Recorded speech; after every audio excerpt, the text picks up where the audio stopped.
We know it's time. I don't just wanna be happy, I wanna live with some peace of mind, with who I am at all times, with who I am at all times. So I think life, think love, think righteous. So Lee and D, all in together, all about we. All will remember cause it's all beyond me. All about free, so my spirit flow at ease. Light years beyond my pride, just to carry over the shine inside my life.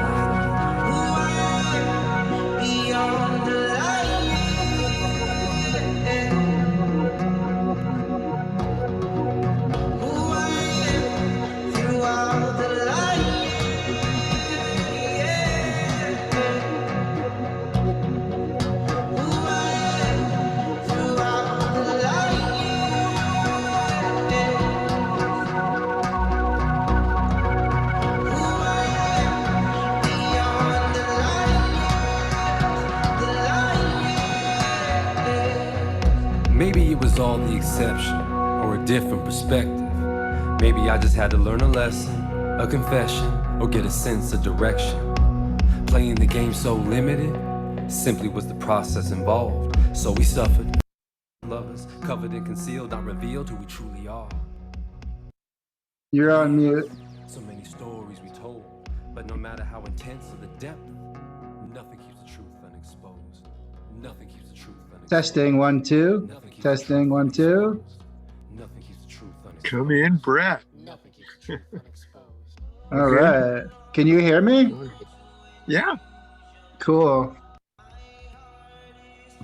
All right. Episode 1. That was the pilot, by the way. All right. We're going to use that with all our Hollywood contacts to get me my first valuation of my company so we can get startups. So episode 1, the Gryphelant, which enters the picture. Jump in and start that in whatever place you want, man. All right. So I'm still seeing a screen share. Oh, all and right. hearing music in the background. Okay, let me get that. Yeah, it'd be nice just to be present with you. Oh, There you are. Dude. oh, wait 1 second. Still playing on my end. Yeah. All right.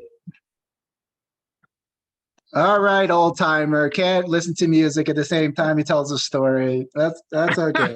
Come on now. All right, there we go. Okay, I'm gonna mix it up with you here. As a matter of fact, you're sitting in front of the Metaphor Mixmaster. I am the metaphor. The new improved Metaphor Mixmaster for juicing up your story living, right? Yes, this is like me. This is like Oprah and what's her name, Gail, on the couch, beaming the best case future scenario straight to the homes at the speed of life. At the speed of life. Yes. So you heard about the Gryphelant. I know you heard about the Gryphelant. It's a bit of a tongue twister. And it's, this, what I'm really looking forward to is pulling the tail of the Gryphelant. Actually, I have a feeling there's quite a number of tales to be told of the Gryphelant, and I think that all of our conjuring, the beaming that we've done, and the playing with the leprechaun kin, and echoing our sensibilities out in the noosphere has really aligned us in this way of understanding that we are actually rooted in this mythilium, this story that grows through us all. And Oh, you went on mute. I think I hit a button. Hold on. I'm good. Oh, that was me. That was my bad. Sorry, go ahead. Okay. But I was just going to say that it seems to be that um, you know, when I arrived with you into the design science studio, you and I were the only ones that really knew of the leprechaun kin, which is kind of interesting, right? To be the, like have that kind of that purview. And then, we realized that there's more of us than we anticipated, and that each is doing their thing and bringing their essence to the party. But one of the challenges I was having was realizing what the heck does a leprechaun look like? Mhm. How do you relate to it? How do you other than get a sense of it through the wordplay and all that we've done? And I was challenged by that, and so this is where we left off in the story of how did the Gryphelant come into being? And I know you've been playing with AI. Yep. Are you there? Yep. Yeah. You've been playing with AI, as have I, just of late, but I've stayed away from it, which is really curious considering the sense of a leprechaun that we anticipated these capacities would be available one day for us to intermingle with what we've conjured, up till now, and all the propensity to look out for what it was prerequisite agreement to. But nonetheless, it's off and running. And so I jumped in. And what's really interesting about the AI is, to me, it's a tool, and it's about how you prompt it. And I know there's much more to that black box that needs to be understood. But for me, just trying to grasp it as a tool that I had at hand, I started playing with it like you have. And it's kind of easy to tell when somebody writes something and just leaves it as is without editing it. It is what it is. And you get a sense, oh, that is that AI thing spewing something of a reflection of what we've given it and fed it, and out it comes. But the curious thing is when you get something unexpected from it, and then it prompts us. And that's what happened to me, is that I had been having a conversation with what's its name, as we call it, and it reflected back a character that the leprechaun kin had discovered to sit down with and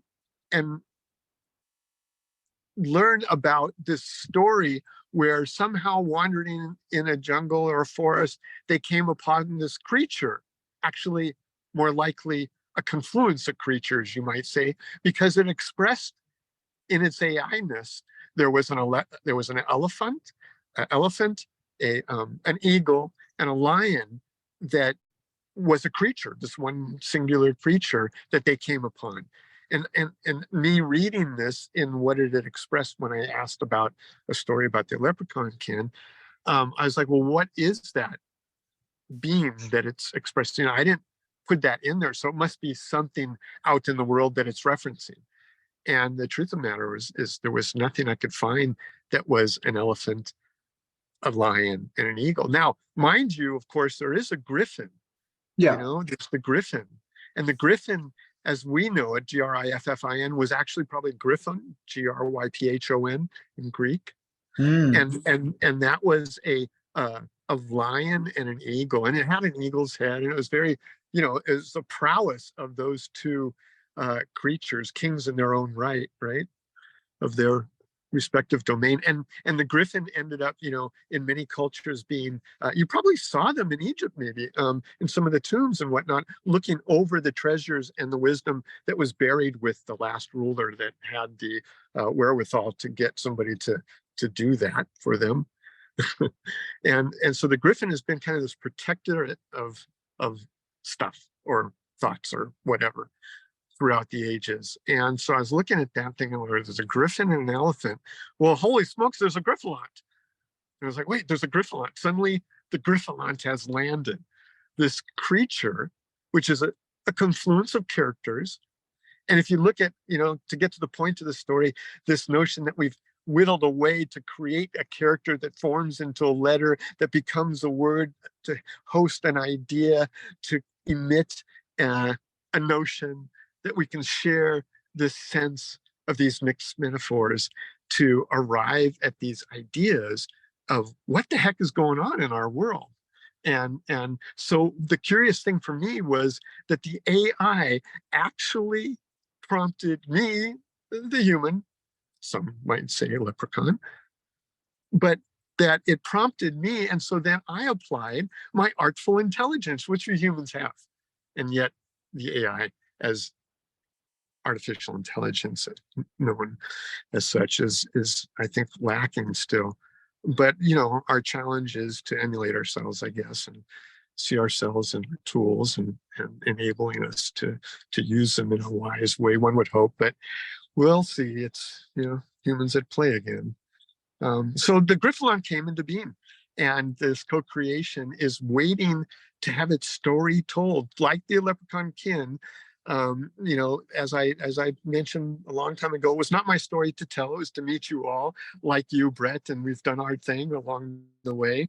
And it's this intersection of play that we've come to that leads the way to something the future is asking us to say. That's where I've arrived at with the Gryphelant. So what I'm looking at with the different circles and the realms that I'm playing in, those of story, those of the design science decade, those of Buckminster Fuller Institute, those that are sphere now, is the Gryphelant is something that we can see. It's unlike the leprechaun, it's something that we can play with, and it's a G word. Weren't we always looking for what is this God-be-like figure in us that we see, that we want to express, that we have in each of us, the genius that we have, this G word that we have to play with? So the Gryphelant is here as a story to be told by those willing to play. So here we go. The Gryphelant has landed. What do you got to say, Brett? First of all, I totally get where you're coming from with AI. Totally, I'm in the same space as far as like what my first experience of it. Totally with what you shared at the beginning. Second, the combination. Let's see you. Sorry, let's see you on the camera too. Oh, so hold on. It should try switching your phone to some other. Oh, hold on. You pinned me for. Oh, sorry. Okay. Oops. Immersive view. Wow. Zoom has some kind of immersive view. I have to remember to look into that.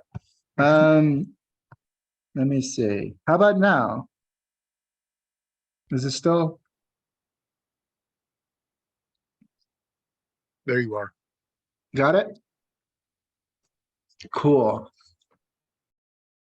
So the combination of animals is amazing. Like, when have you last time you saw an elephant like in a different way? So the king, like, and they really are to some degrees the king of the jungle, in my opinion. But so then you got the lion with that. Yeah. It's so amazing, all of it, dude. It's so much fun. It's so much, and I've got a meme for you that you're gonna love. So the safe way to do genetic manipulation is meme splicing instead of gene splicing. So you did a meme splice, which is totally animal friendly, right? And non-transhumanist, it's not messing with like science and stuff when you do meme splicing. Yet it can accomplish as much, and we know more than traditional physics and biology and all that stuff, where it does get a little bit freaky and dangerous. So that's amazing, dude. You're a meme splicer. And if you combine that with the AI, it's like the CRISPR thing, which is out there, which does it for actual genetics. So that's just fucking badass, dude. You're a badass. We need to get you on your motorcycle. You're like a badass Harley Davidson graphic designer, noosphere, like whatever. That's so badass. You're so badass. And then, well, finally, to do the G, I would love it if you would invoke the leprechaun saying, and I can do a little riff on the G. That'd be great. But before I do that, I want to make sure that you're going to be recorded, because right now it's only recording my face. So you still got me pinned. All right. You need, in this Zoom-a-Luma, you got to, if you want to be whoever you want on screen, or you could have both of us, whichever you prefer. I think it should be fixed now. Check again, or there you are. Perfect. Okay. All right. He Who Eats Pizza shows on the Zoom. It's that setting, right? Which one? You've got the pizza setting on your Zoom? Yeah. Okay, so where were we? What are we doing here? Invoke the leprechaun spelling Gotcha. on G. I like it. I like it. Yeah, yeah, yeah. We're On on the 1, G 2, word. 3, G. Okay, here we go. Hold on. Ready, set. All right. Brettster. A leprechaun. Tell me an age-old secret. Leprechaun.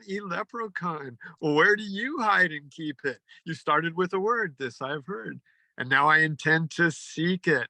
Brett, give me the G word. God knows how great it is that this gigantic mission of intergalactic goof-offs are here for a game, an infinite game, an infinite world game, because we are OGs. We are original gamificationers. That's a gamificationer, or someone who's on vacation who gamifies reality to co-create the world that works for all, right? And finally, instead of getting paid, we get played. So it's kind of got some camera involved in there and some trickster prankster energy. So to round it all up,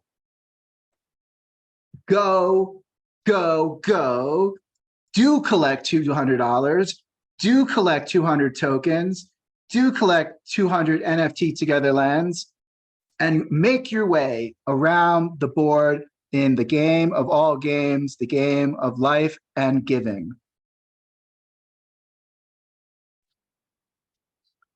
Long live the Gryphelant. Long live the Gryphelant. Yeah, you know, it's really fun to be in a sense of play, and I think that's in all seriousness where we need to be. I've been telling my friends that the future has to look more, and I'll contextualize this for you if you're not sure.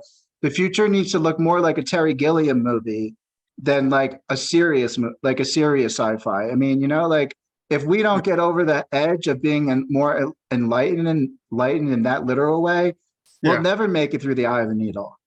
Yeah. Well, listen to how enlightened the Gryphelant is without being so too light. I mean, imagine the sheer weight that a Gryphelant carries in the notion of itself, right? And yet this thing prances around on the top of the clouds, and when it gets all excited because it's a ray finder, right? So when the sun shines through, it goes racing off, bouncing from cloud to cloud, and you know, the capacity of its trunk to hold water and emit that into the clouds, and then as it springs from cloud to cloud, it shakes the raindrops loose, and then the sun rays come through, and we have these incredible rainbows, right? And the rainbows, you know, look at they're right there. They're in the metaphor mixmaster, right behind you. That is, you know, what's blended together, and is did you know that when you actually drink that elixir, it sends you on your way to becoming a refractionary, and you will actually lose all sense of reaction. The idea that you are no longer a reactionary, and you have permission to be a refractionary. Are you having some of it right now? We've canned it. What, you're on mute. It's a good thing I can remember my line in the screenplay. You are so badass. I love all of that. There's so much. I'm not being over effusive because it's so cool. Like it's so. I'll tell you a brief story, and I'll send you some documents you can look at one day, because I've been sharing my origin stories and all the screenplays and how I've turned the pen into mightier than the sword, and that what I write becomes true. Like I've got some old stuff you've never seen of mine, so I guess it's the time. But when I first set out in 2011 with a new friend and I downloaded Spiritual Philanthropy, we were into the free energy, like Nassim Harriman and Tesla. Is it true? And our goal, because of all the rumors and bullshit, was like, could we find a blender that would work on free energy? That's no lie. And it was called the Free Energy Roadshow. And the tagline is energy is more than electricity. So we're going to make that blender right there work without any wires or anything to make that elixir. And yes, I've already done it myself, and it's in a bottle. It's so perfect for the road trip. That was the Free Energy Roadshow. As a matter of fact, I like that name so much even better, I might even decide to change my original, like you're saying, hero's journey, like get rid of all that and just call it the Free Energy Roadshow again. There you go. Beautiful. I love that thing. It reminds me of the rainbow. We've been talking here about spiral dynamics and integral, you know, the 7 colors, and it gets weaponized to some degree because people are reactionary rather than refractionary. So I love that I now have this amazing, like, next level quantum tool to basically put spiral dynamics into the smoothie, right? With all the other stuff and blend up a new type of elixir, like you're saying, which is refractionary. It's kind of like clockwork turquoise. You know, there was clockwork orange. So this is like clockwork turquoise, which is the highest level in that spiral dynamics. So we show. And I've noticed that you've connected with turquoise, and you look forward to. I can't wait. I've been waiting. Yeah, we're gonna have a really good. Now that I'm getting more clear on my piece and like what it actually is and demonstrating it, I think with her it's going to be a powerful mix. Speaking of mixers. Yeah. And that's what it's all about. That's what the whole notion of each of us is. We are each a Gryphelant. We are each a confluence of characters. We're each, we have our a genetic and our cultural, sensibilities, and it's just layers and layers and layers of stuff that makes us up, and yet we've arrived at this amazing place that we can actually reach out and grab hold of this metaphor mix master, and say, how do I, what ingredients am I going to put in there? And right now the challenge is we're really facing, it's really interesting. I was thinking this morning, we came through this era of C3, this notion of command, control, and communication. And the Leprechaun, that story, back in the day, T3 became the next thing. T3, because they, we were around when we broke truth, and we just took trust out at the knees, and we've realized that transparency is a huge thing. And T3, truth, trust, and transparency, is really at question right now. And it's about to be terminated. So what happens when we all have our own metaphor mix master? And at home. the home co-creation shopping network. I like that.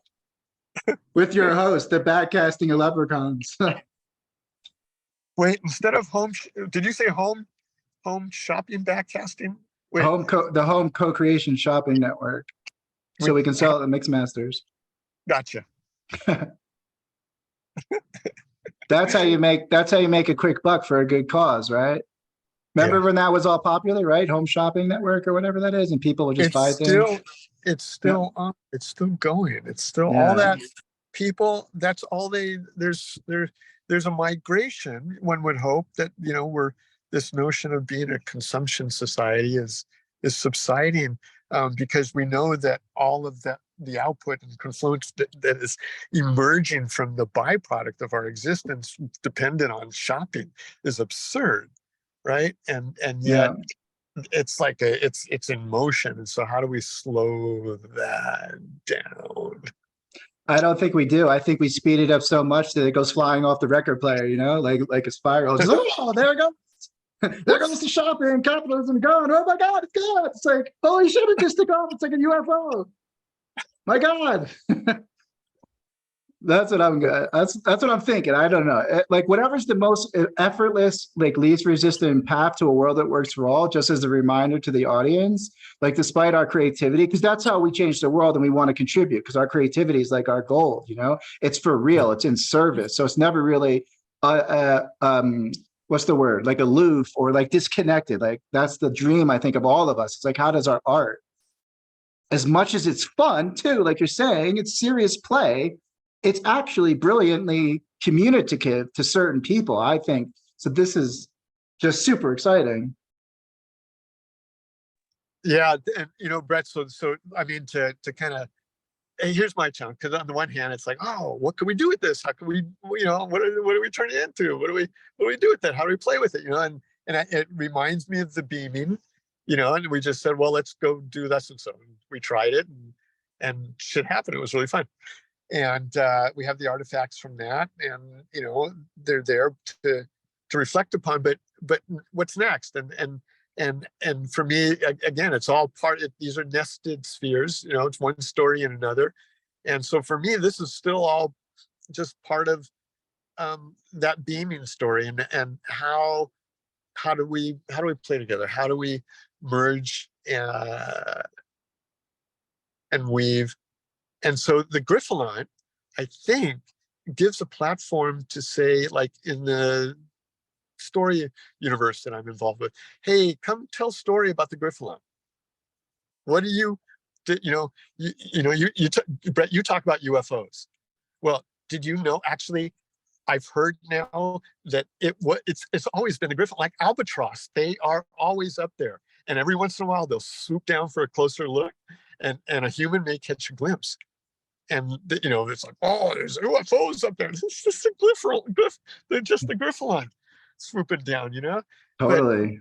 But, yeah, and I think that it's time to engage others and let them share their notions of, or their stories of, the Gryphelant and its effect, or why it's come, or what it may look like, what it sounds like. What can you imagine the sounds of a Gryphelant are within and exterior, what the sounds that it makes when it passes by, I know, I could tell you one, like for me, when it flies by, sometimes it sounds like the opening to Voodoo Child by Stevie Ray Vaughan. So it's like, and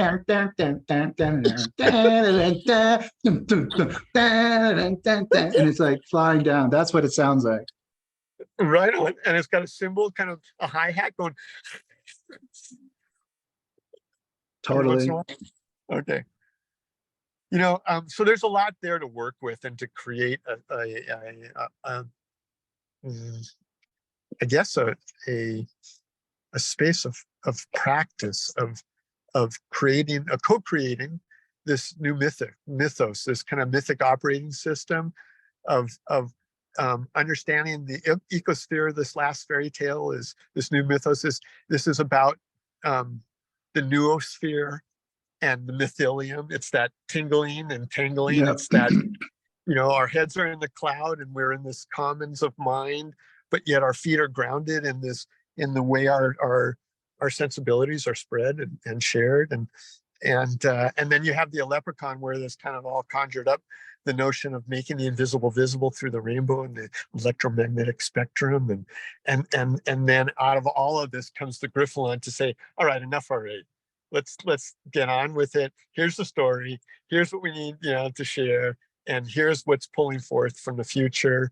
And so beaming to you live from wherever the heck we are. Oh, Earth. I forgot to mention Earth. Because that's critical. It's a focal point. It's where we are. It's our center of gravity. And I think we've talked a little bit about it, but I love the notion that David Abrams brings into it when he says we need to center ourselves. I need to be on Earth, and therefore, if I put myself between the A and the Earth, I have air, and air is a component of the Earth for me to be alive in it, and therefore the word should really be Earth. And so I think the Gryphelant are really going to be adamant about life on Earth. That's awesome. Yeah. I mean, practically speaking, Earth needs a rebranding. I mean, literally, why does it have to be? I like, just from a thought experiment thing of dogma, right? Like, it wasn't always called that. It's not like that would be a watershed moment where the planet gets together and somehow consensually, like, for a world that works for all, we like, and who knows what it is, Earth, whatever. But imagine that, like, we ourselves claim that relationship with the Earth that you're talking about and christen it, like, with a new name according to its wishes too. Like, we'd be able to call on the animals and the Earth and the thing, because we have clairvoyance. It's a transmedium production, right? So, like, we have different languages and yeah. So then clearly there'd be many names as well. but that's nice. I like it. I think Earth is a little bit like, come on, guys, like you're saying, it sent in the Gryphelants, right? It's like Spartacus and shit. Well, that's how leprechauns came into being, because they said, well, wait a second. So at one point, we didn't know to call ourselves humans, hominoids, Right. and There then you it was like, go. well, wait, but now we've even evolved beyond that, and now we are a leprechaun kin. And so therefore, why wouldn't the place that we are, our sense of place, Yeah. be expanded to include, which goes hand in hand actually with a leprechaun, the idea of electrons, protons, and consciousness, that I would be a part of Earth. Yeah. And Beautiful. there's your fractal of the holon, right? Yep. Yeah. And Awesome. Brett, why don't you wrap us with that the aspect of the fractal entertainment that you see, and how this is a part of a vision that that Earth and the future is willing us towards.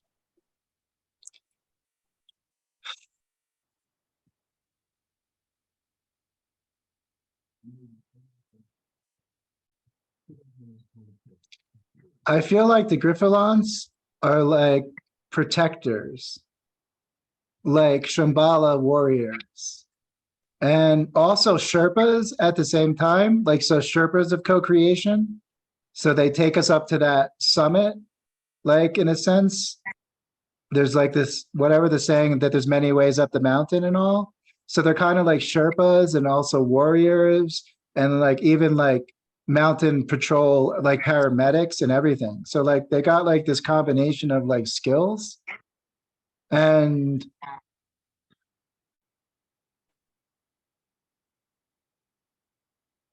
we're just gonna find them being like, almost like a bee is known to cross-pollinate. So in social situations, people call them bumblebees, like people that go around to like different meetings in a gathering, they're bumbling around, but they're fucking bumbling around, right? Imagine if they were Gryphelanting around. And I feel like the Gryphelants can go across the structure of Togetherland, which is based on pi. So there's all these different chapters and acts, but Gryphelants have the like a leprechaun ability and a chameleon ability to to glue things together, I would say. So I don't know how they show up, like literally visually or energetically, but conceptually, as far as answering your question, that's my first intuition or way I'm going to think about it until our next greatest idea shows up. Thank you. Yeah, it's just curious. I mean, it's I don't know. There seems to be a longing. I know, speaking with Graham Dempsey, there seems to be a longing for a godlike thing, right? We know that, and somehow that keeps coming back into the story that we weave and pull on, and if you think about that, if we're a fractal of the whole and we're a component of it, then we're godlike in that nature, and yet, is it blasphemous to speak of ourselves that way? And if you speak of this hero's journey or becoming genius, is that not the self-realization that we are just a fractal component? I don't know. Just a thought. You're not gonna get an argument for me. I'm like the Illuminati in the conspiracy. So in the conspiracy realms, that the idea is that the Illuminati, quote unquote, always have to announce what they're gonna do, right? I'm into all that because I like to understand belief systems, by the way, right? So I studied the occult, just like I studied physics, just like I studied mythology, right? Like I needed to know all these different belief systems. So in that conspiracy realm, they always have to say, in that way, I'm kind of like that in an illuminated way, which is what you just shared is real for me personally. It's not a supposal or proposal. I don't know if it will look obviously the way I think it will, because nothing ever kind of does. But what you just shared is exactly what I'm anticipating and what I actually believe in. And that it's the logical, and I use the word purposely, the logical conclusion of spirituality, of self-inquiry, of self-realization is what you're describing. We are one shared being that fractally expresses itself as a refracted essence of creativity. I mean, so yes, 100% yes to that. Let's just use those superpowers for the benefit of all. And when you have those superpowers, they actually include the consciousness of for all. You can't have them any other way. You can't cheat that. So that's my opinion on that matter, Mr. Mork. Agent Smith, Agent. Thank you. That's no, I love it. I love. We have I to love be where preposterous. The preposterousness of spirituality, quote unquote, or mysticism is exactly that.